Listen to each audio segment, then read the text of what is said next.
అన్నదాత సుఖీభవ.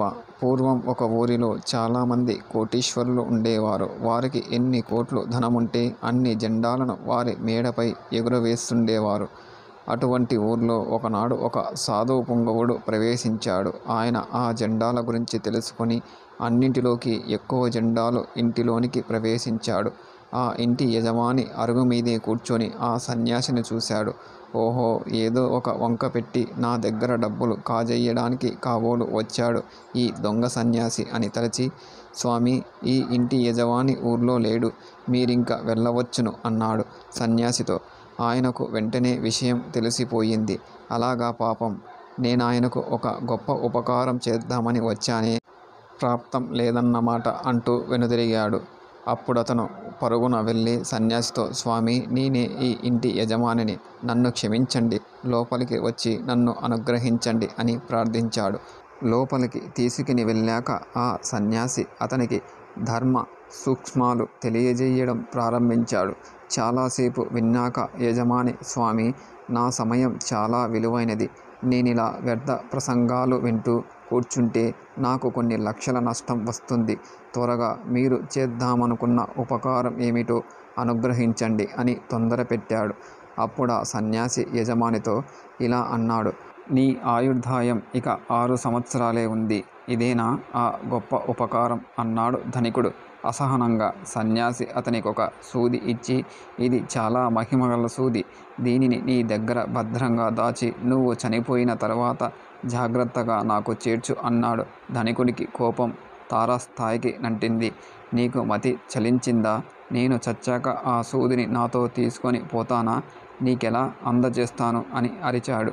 ఆ సాధు పుంగవుడు శాంతంగా, నాయనా, మరణించాక ఈ సూదిని తీసుకొని పోలేని వాడివి ఈ లక్షల కోట్లు తీసుకొని పోగలవా అని ప్రశ్నించాడు. ఆ వాక్యం ధనికుని ఆలోచింపజేసింది. తద్వారా ధనికునికి జ్ఞానోదయమైంది. ఆ సన్యాసి కాళ్ళపై పడి, స్వామి, ఇప్పటి వరకు అజ్ఞానంలో పడి కొట్టుకుంటూ ఎంత జీవితాన్ని వృధా చేశానో, ఇప్పటి నుండి దాన ధర్మాలు చేసి కొంత పుణ్యాన్నైనా సంపాదిస్తాను అన్నాడు ధనికుడు. ఆ మరునాడు చాటింపు వేయించాడు. బంగారు నాణాలు పంచుతానని, అవసరమైన వారంతా వచ్చి తీసుకోండహో అని. ఇంకేం, బోలెడంతమంది వచ్చి లైన్ కట్టారు. ధనికుడు గుమ్మం వద్ద తన గుమస్తానొకడిని కూర్చోబెట్టాడు. నాణాలు పట్టుకెళ్ళిన వారు ఏమంటున్నారో వ్రాయి అని అతడికి చెప్పాడు. ఆ రోజు ఉదయం నుండి సాయంకాలం దాకా ధనికుడు వచ్చిన వారందరికీ 20 ఏసి బంగారు నాణాలు పంచాడు. సాయంకాలం పిలిచి ప్రజల అభిప్రాయాలు ఏమని వ్రాశారో చదవమన్నాడు. గుమస్తా చదవడం ప్రారంభించాడు. 1వ వాడు, ఇంకో 20 నాణాలిస్తే వీడి సొమ్మేం పోయింది, పిసినారి పినుగ. 2వ వాడు, ఇంకో 10 నాణాలు వేస్తే గాని ఈ పూటకి తాగడానికి సరిపడ్డ మద్యం రాదు, ఆ 10 కూడా ఇవ్వచ్చు కదా. 3వ వాడు, అయ్యో, దీనికి మరో 20 నాణ్యాలు కలిపి ఇవ్వకూడదా, నా కూతురికి ఓ నగ కొందును కదా. అంతటా ధనికుడు చెవులు మూసుకున్నాడు. చాలు చాలు, చదవకు అని సాధు పుంగవ వద్దకు పరిగెత్తాడు. స్వామి, నేను ఈ విధంగా దానమిస్తే అందరూ ఏదో ఒక రకంగా అసంతృప్తి వ్యక్తపరిచారు. ఎవరైనా సంతృప్తి పడితే నాకు పుణ్యం వస్తుంది, కానీ అసంతృప్తి చెందితే నాకు పుణ్యం ఎలా వస్తుంది అంటూ వాపోయాడు. సాధవ తనని ఓదార్చి, బాధపడకు నాయనా, ఈసారి శ్రద్ధతోపేతంగా వడ్డించి అందరికీ మంచి భోజనాలు పెట్టించు అని బోధించాడు. ధనికుడు తన ఇంట్లో భోజనానికి రమ్మని మళ్ళీ ఊరంతా చాటింపు వేయించాడు. మళ్ళీ తన గుమస్తా ప్రజల అభిప్రాయాలను వాయమన్నాడు.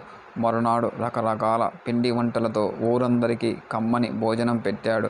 ఆ సాయంకాలం తిరిగి గుమస్తాను పిలిచి ప్రజాభిప్రాయాలు చదవమన్నాడు. 1వ వాడు, అన్నదాత సుఖీభవ. 2వ వాడు, ఇంత కమ్మని భోజనం చేసి ఎన్నాళ్ళయ్యింది, బాబుగారు చల్లగా ఉండాలి. 3వ వాడు, అమ్మయ్య, ఆకలి చల్లారింది, అయ్యగారు, 6 బిడ్డలు, అందరినీ దేవుడు చల్లగా చూడాలి. దాదాపు అందరూ ఇటువంటి అభిప్రాయాలే వ్యక్తపరిచారు. ధనికుడు వింటూ ఆనందంతో పొంగిపోయాడు. కోట్లు సంపాదించినప్పుడు అతడికి లభించని సంతృప్తి ఆనాడు లభించింది. అన్నదాన మహిమ ఎంతటిదో అతడు గుర్తించాడు. ఆ రోజు నుండి నిత్యం అన్నదానం చేస్తూ అనేక అన్నదాన సత్రాలు కట్టించి పేదవారి ఆకలి తీరుస్తూ అతడు తరించాడు. ఈ వీడియో కానీ మీకు నచ్చితే ఒక లైక్ చేయండి. కొత్తవారు ఎవరన్నా నా ఛానల్ చూస్తే సబ్స్క్రైబ్ చేసుకోవడం మాత్రం మర్చిపోకండి.